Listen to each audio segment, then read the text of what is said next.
Que nous veux-tu, Jésus de Nazareth? Es-tu venu pour nous perdre? Je sais qui tu es, le Saint de Dieu. Même les démons connaissent Jésus. Bonjour chers frères et sœurs, chers amis abonnés, à vous tous, bonjour. Bon dimanche dans le Seigneur et bienvenue à Parole de Dieu au quotidien.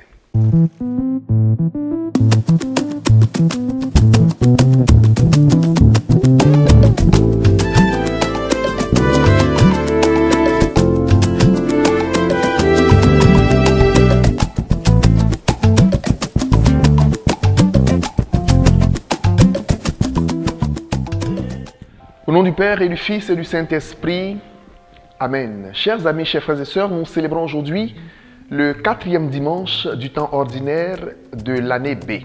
L'évangile de ce jour nous invite à réfléchir sur notre attitude en face de Jésus. Non pas sur nos connaissances de Jésus, mais sur notre attitude, nos réactions en face de Jésus.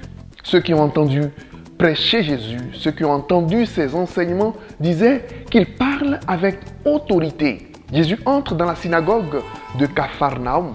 Un homme habité par un esprit impur s'approche de lui et se met à crier « Que nous veux-tu, Jésus de Nazareth? Es-tu venu pour nous perdre?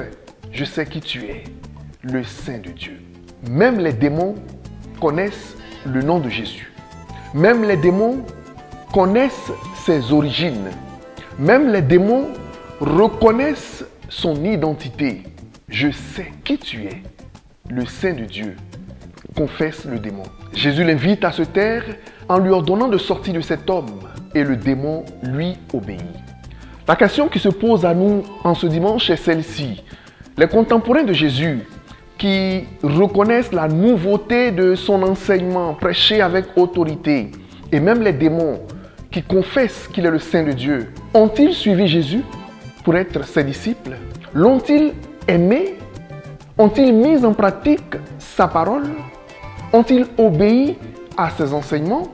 Chers amis, chers frères et sœurs, à nous aussi, il nous arrive de confesser que Jésus est le Seigneur, de dire partout que Jésus est la solution à nos problèmes.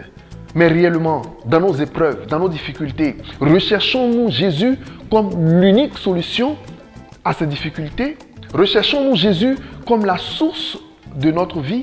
Nous savons que la parole de Dieu est la sagesse suprême, qu'en elle se trouve la boussole de notre vie, ou qu'elle doit être la lumière de nos vies. Mais réellement, allons-nous scruter la parole de Dieu pour qu'elle éclaire nos vies? Lisons-nous fréquemment la parole de Dieu? Nous disons souvent que Jésus est présent au tabernacle dans la sainte hostie.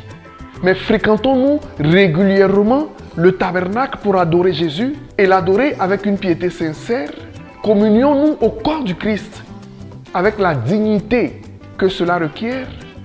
S'il s'agissait seulement de proclamer de la bouche, de reconnaître Jésus comme le Seigneur, même les démons le reconnaissent comme le Saint de Dieu.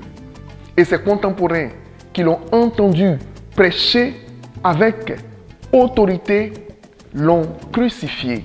La leçon donc de ce dimanche n'est pas de reconnaître Jésus, de le professer seulement du bout des lèvres, de le professer avec notre langue uniquement.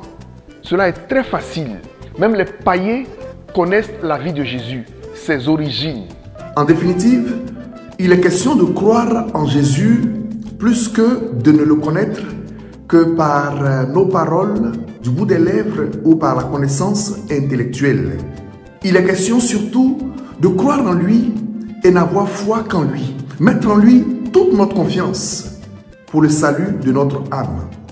Il s'agit avant tout d'obéir à sa parole et d'être de vrais disciples du Christ par nos actions et par notre témoignage de vie de tous les jours. C'est ainsi que les fils de la lumière se distinguent des fils des ténèbres. Chers frères et sœurs, demandons au Seigneur la grâce de son esprit pour rendre témoignage de notre foi par toute notre vie. Qu'il soit le seul que notre cœur reconnaisse et adore comme vrai Dieu, maintenant et pour les siècles des siècles. Amen. Et que Dieu Tout-Puissant vous bénisse au nom du Père et du Fils et du Saint-Esprit. Amen. Bon dimanche à toutes et à tous, chers frères et sœurs, et prenons rendez-vous pour le vendredi prochain, par la grâce de Dieu, dans Parole de Dieu au quotidien. D'ici là, portez-vous bien et prenez soin de vous. Au revoir.